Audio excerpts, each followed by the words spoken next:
1969 was also the first year for the certification exam. That's right. And so I assume at that time you were involved. Yes.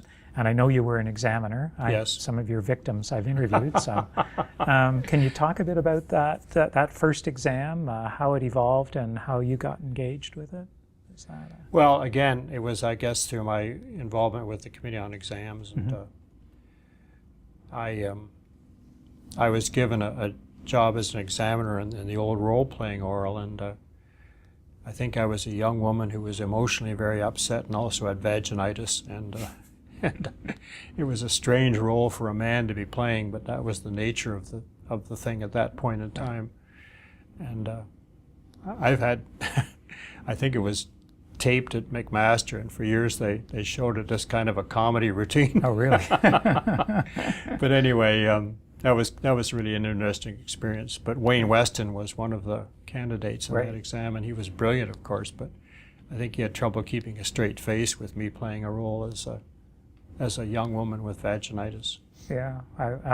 Brian Hennon was also a candidate, and he talked about the experience as well, because apparently he went on a long rant about vitamin B supplements, and then paused in the middle of it to think, oh, maybe these examiners actually agree with that. So I guess the thing was that they kind of reflected that it was, Wayne in particular, that it was the first time he felt he'd actually been examined about what it was he did as a physician.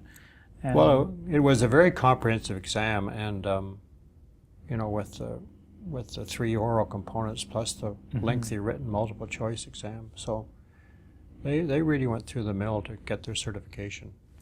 I know, because I tried it the next year. Yeah. I guess I'm not sure if you remember or how you were involved, but one of the things I've had difficulty finding out is this was a very innovative exam. To use a standardized oral exam at that time was unusual. Were you part of making that decision? How did that this decision to use these kind of unique instruments to test clinical competence?